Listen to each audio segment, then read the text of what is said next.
মৰমৰ ছাত্ৰ-ছাত্ৰী, আজি আহা তোমালোকৰ পাঠ্যপুথিৰ অনুশীলনী 2A অংকসমূহ কৰোঁ। 2A কৰিবলৈ কোৱা হৈছে। চ' 1 নম্বৰ, আটাইতকৈ সৰু স্বাভাৱিক সংখ্যাটো কি? আটাইতকৈ সৰু স্বাভাৱিক সংখ্যাটো আমি কি লিখিম? উত্তৰ। এটা স্বাভাৱিক সংখ্যা মানে কি? স্বাভাৱিক সংখ্যা এনে এটা সংখ্যা যাৰ জৰিয়তে কোনো বস্তু গণনা কৰিব পাৰি, অৰ্থাৎ গণনা কৰা হয়। যি সংখ্যাৰ দ্বাৰা কোনো এটা বস্তু গণনা কৰা হয়, হিচাপ ৰখা হয়, সেইবোৰ হৈছে স্বাভাৱিক সংখ্যা। এতিয়া চোৱা, স্বাভাৱিক সংখ্যা গণনা কৰিবলৈ আমি কি কৰিম? 1, 2, 3, অৰ্থাৎ যাৰ কি থাকিব লাগিব? মান থাকিব লাগিব।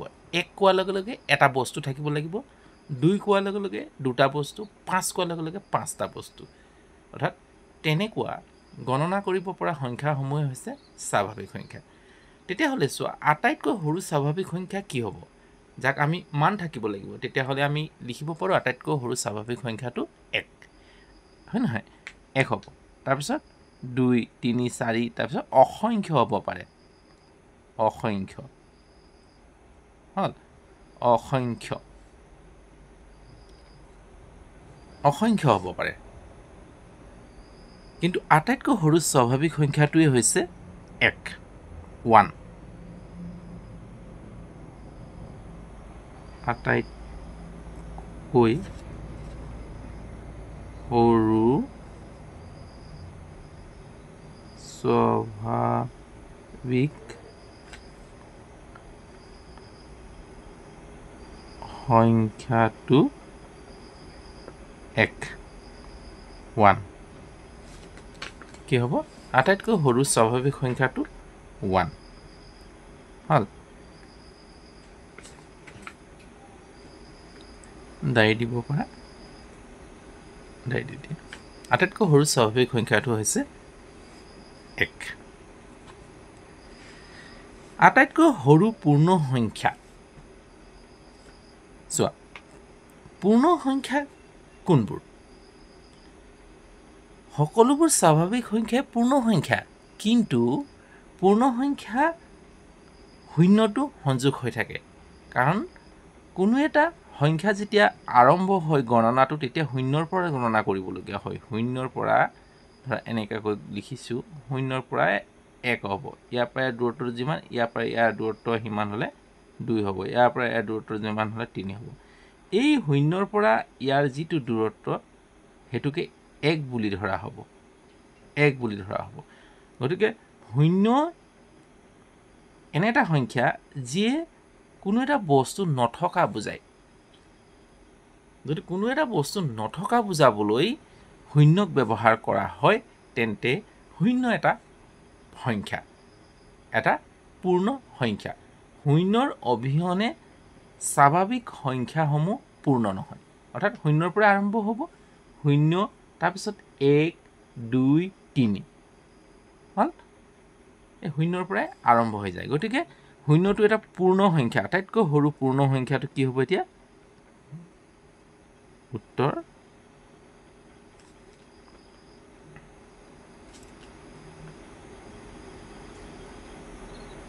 আটাইতকৈ সৰু পূৰ্ণ সংখ্যাটো কিমান হ'ব? 0। ডায়েৰী দিয়া হ'ল। আটাইতকৈ সৰু পূৰ্ণ সংখ্যাটো 0 হ'ল। অৰ্থাৎ 0 আটাইতকৈ সৰু পূৰ্ণ সংখ্যা, যিটো নহ'লে সংখ্যাৰ কি গণনাটো নহয়। ধৰা 0ৰ পৰাহে আৰম্ভ কৰিব, অৰ্থাৎ ইয়াত একো এটা নথকা বুজাব। ইয়াৰ পাছতেহে আকৌ কি হ'ব? 1 হ'ব, 2 হ'ব, 3। ধৰা এনেকৈ এটা আঁচ টানিলোঁ। প্ৰথম আৰম্ভণিটোৱে 0 হ'ব, তাৰপিছতে 1, 2, 3। অৰ্থাৎ 0ৰ অবিহনে এই 1টোৰ মূল্যটো নাই। গতিকে 1ৰ পৰাহে 0লৈ 1 হ'ল। এই এই যিটো ইয়াৰ ব্যৱধান আছে এইটোৱে হৈছে শূন্যৰ বাবে হৈছে আৰু এইটোৱে হৈছে এটা সৰু আটাইতকৈ সৰু পূৰ্ণ সংখ্যা শূন্যটোৱে কোনো এটা বস্তু নথকা বুজায় অৰ্থাৎ নাই গতিকে শূন্য এটা সংখ্যা আৰু ই এটা পূৰ্ণ সংখ্যা দেই এই সংখ্যাক কি কৰে পূৰ্ণতা দিয়ে আৰু শূন্যৰ নিজা মান আছে যদি কোনো সংখ্যাৰ কি হয় পিছত বহে তেতিয়াহ'লে ই 10 গুণ বাঢ়ি গুচি যায় হ'ল যেনে 1ৰ পাছত হ'লে 10 হৈ যাব 10ৰ পাছত যোগ হৈ গ'লে 100 হৈ যাব হ'ল 10 গুণকৈ বাঢ়ি গুচি যায় এতিয়া চোৱা 3 নম্বৰটো চোৱা উত্তৰ 10তকৈ সৰু পূৰ্ণ সংখ্যা কেইটা লিখা 10তকৈ সৰু পূৰ্ণ সংখ্যা কেইটা 10তকৈ সৰু মানে 10তকৈ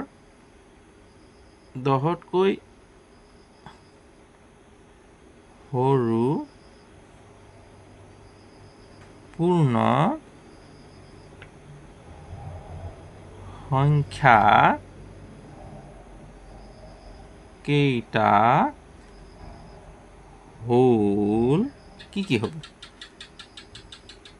প্ৰথমতে 9 আহিব হ'ল সৰু নহয় তাৰপিছত 8 7 6 5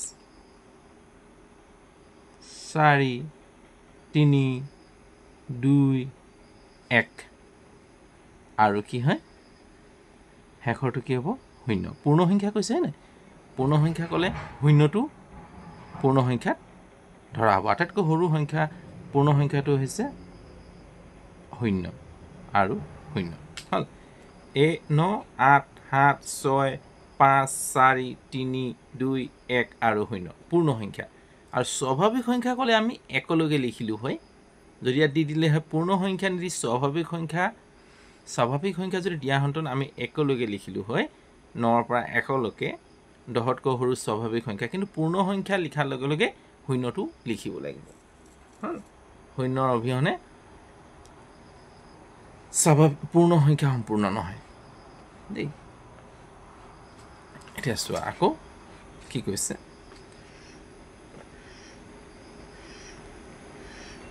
4 নম্বৰটো 205 আৰু 218ৰ মাজৰ পূৰ্ণ সংখ্যা কেইটা এতিয়া চোৱা 205 আৰু 218ৰ মাজৰ পূৰ্ণ সংখ্যা কেইটা হ'ল কি হ'ব পাৰে মাজৰ ন পূৰ্ণ সংখ্যা 205 লগত 1 যোগ কৰিলে কি হ'ব 206 207 208 209 210 211 212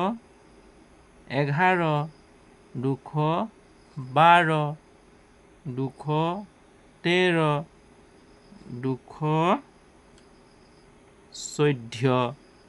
215 216 218লৈকে লিখিব দিছেনে আৰু 217 হ'ল এইকেইটা সংখ্যাই হ'ল এইকেইটা সংখ্যাই হ'ল 205 আৰু 218ৰ মাজৰ পূৰ্ণ সংখ্যা কেইটা হ'ব 206 5ৰ লগত 1 যোগ কৰিলে 6 6ৰ লগত 1 যোগ কৰিলে 7 7ৰ লগত 1 যোগ কৰিলে 8 হ'ল পৰৱৰ্তী সংখ্যাটো লিখি গৈ থাকিলে হ'ল 9 10 11 12 13 14 15 16 17 18 হ'ল মাজৰ কেইটা লিখিব দিছে গতিকে আমি পালোঁ যে 205 আৰু 218ৰ মাজৰ পূৰ্ণ সংখ্যা কেইটা এইকেইটা হ'ল এটা উলিয়াব পাৰিবা নহয় স্বাভাৱিক সংখ্যা ক'লেও এইকেইটাই হ'ব দেই স্বাভাৱিক সংখ্যা ক'লেও এইকেইটাকেই লিখিব লাগিব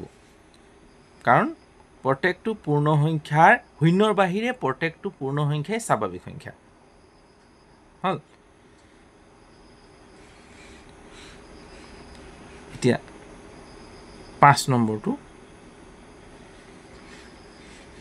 নম্বৰটো মই নেক্সট ভিডিঅ'ত দিম দেই নেক্সট ভিডিঅ'ত মই 5 নম্বৰটো আগবঢ়াম গতিকে আজি ভিডিঅ'টো ইয়াতে সামৰণি মাৰো তোমালোকে মোৰ ভিডিঅ'সমূহ যদি চাই আছা কেনে পাইছা জনাবলৈ নাপাহৰিবা লগতে কমেন্ট কৰিবা দেই কেনে পাইছা লগতে লাইক আৰু বন্ধুবৰ্গলৈ শ্বেয়াৰ কৰি দিবা লাইক আৰু শ্বেয়াৰ কৰিবলৈ নাপাহৰিবা যদি চেনেলৰ নতুন তেতিয়াহ'লে চেনেলটো ছাবস্ক্ৰাইব কৰি ল'বা আৰু মোৰ অংকসমূহ মিছ নকৰিবৰ বাবে বেল আইকনটো টিপি থবা যাতে তোমালোকৰ মিছ নকৰা আজিলৈ হ'ব অন্য এটা ভিডিঅ'লৈ আকৌ তোমালোকৰ ওচৰত উপস্থিত হ'ম তাৰ আশাৰে আজিলৈ ৰাখোঁ বাই